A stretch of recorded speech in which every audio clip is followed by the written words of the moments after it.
Welcome to Two Stools. Two stools, two of them. Two.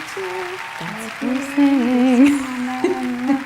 We are two stools types of gals. So Yes. we created this talk show to sit on two stools and talk with you in your living room, in your office, while you're in the tubby, while you're on the bus on the way home, or when you're sitting on the beach, to dive into happiness in life. Absolutely. And well, talking about happiness, today what we're going to talk about is letting go of the things we love. Yes. I mean, or giving up even.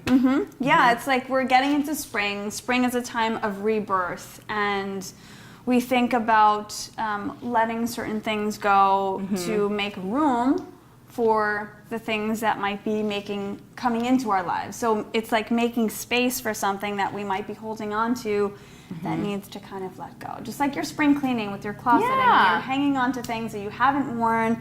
They're just cluttering your closet, and it's leaving less room for all those beautiful shoes and outfits that you can put inside. Yeah, and there's just so much things that we can allow in our lives, and it can be sad in a way to say, oh, I'm going to give up something I love. And it doesn't have to be something like complicated as I'm going to give up ice cream, for example. Yes. Right? Because if you love ice cream, you don't have to give it up. And I'm actually a big believer in that, because as a healthy person, as someone who has always been driven by health and wellness, I was always doing my cleanses, right? So every year I did the 11-11 cleanse by Dr.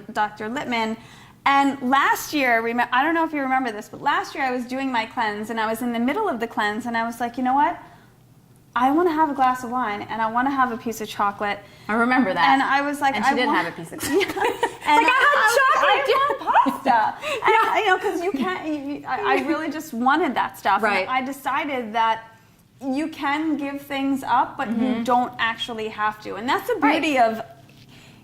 beauty of wisdom. And I don't want to say aging, but the aging process is as we get older, we can kind of say, like, if we want the chocolate, we'll just eat the chocolate. Yeah, because a lot of time we see giving something up as, oh my God, my life is going to be miserable because I have to force myself and discipline. But, you know, I always say that you have to go with your natural state of being. So if for you giving up something that is really hard for you to give up, you got to just give in a little bit. You know what I mean? Or else it's never going to work. Yes. So like that piece of chocolate, you want to eat it. Maybe not, you know, 60% cocoa or however it is. Yeah, no, we're always doing dark chocolate. I mean, we're not into the milk chocolate. I mean, it's still staying within the health and wellness regimen. But, you know, and just even moving on for that, it's just thinking, like, what are the things in your life that you feel like you have to give up? I know right now I'm moving my apartment, and I live in a beautiful space, and I'm giving this up to move into an even nicer space, and it's gorgeous. But it's like you have to kind of let go of cats eating paper. They're really active today. I was doing something in the background. I hope you're not hearing it right now. It's in my hand. I'm not. So we're not giving up. I'm not giving up an apartment that I love. I'm actually making space for something that's new in my life. And that's a really great way to see it, right? You know, for me, for example, when I moved to the United States, I left a job that I really love, but I knew something greater was coming. So sometimes giving up things is, like you said, I'm not living something I don't love. I'm just creating another space for more to happen. And of course, you're going to have feelings and but there's no dwelling. Like, no. I think that's a part of the spontaneous personality that I know that I carry. I'm like, okay, what's next? And that letting go, the more you develop that muscle in yourself to let go and move on with a healthy, positive mindset, it really makes a huge difference. Yeah.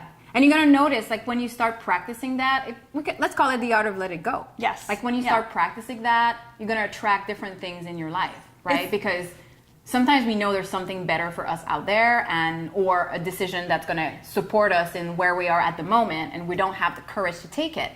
But once you're on the other side,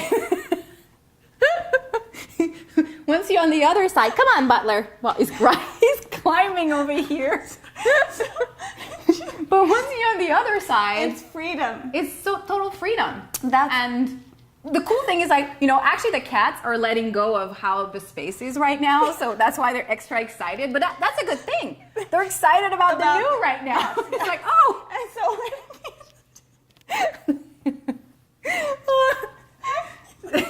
and they're all, you know, exploring. This is like live television, but to add on to that before I lost it. Before she cries. Let's take a deep breath together. So when you do let go, there's this Sometimes I can finish her sentence, but now I don't know what feeling of freedom. It's freedom. Mm-hmm. Freedom. No, it's true. Freedom to let go. It's like that free fall of like, all right, I'm letting everything go and I'm opening up to something new. And even in relationships, I know that we all have feelings, and we might have to let someone go in order to get something better in our lives, or we let someone go to do the work on themselves, and we need to do the work on ourselves for it to actually manifest into something more or something new. So sometimes you don't actually have to let something go completely. You just have to bring the beauty of all of that into perspective. And sometimes letting go really means a quiet time for yourself. And it means a quiet personal time. development. Yeah, but it also means, and if we're talking about people, letting go of someone we love, it's actually an act of love sometimes. Yes. And it's like a gift to do to ourselves, right? And it's a gift of just going back to our previous episode of nature, just in our nature to bloom and blossom and have that rebirth as in spring to do so. So I guess let's challenge them a little bit. I mean, what are your challenges in letting go? Do you hold on so tightly? And I think that when we do hold on so tightly, we carry it. It's like the analogy of a backpack, right? If you know you have to let something go and you hold on to it, you're going to hold on to the grief, put in my backpack, the fear, put in my backpack, the anger, put in my backpack, all the blame, put in my backpack, the guilt. That backpack, you begin to walk around with that, and that gets very, very heavy. So in letting it all go, you don't have to carry that stuff with you anymore. The freedom is on the other side waiting, and it's just a real release for yourself to be able to ebb and flow with that. And the first step to that, to know what's in your backpack, is to be aware of what it is. Yeah. So once you're aware of it. I mean, and the vulnerability thing. Yeah. Open the backpack, dump it on the bed, and look at everything out there and realize that it's gonna be okay. You can let that go. So tell us, like, what is one thing that you're aware of it, that it's carrying heavy on you, that you're choosing to let go for spring? Share with us. Yes, let it blossom and let it grow like a flower and let it lose its rosebud petals and maybe a few of its leaves, and still see the beauty in that. Yeah. And I just want to acknowledge my co-host here for carrying it on while I lost it a little bit there. So thank you for being a trooper. Oh, we're always a trooper. I mean, that's how we are, right? Yay!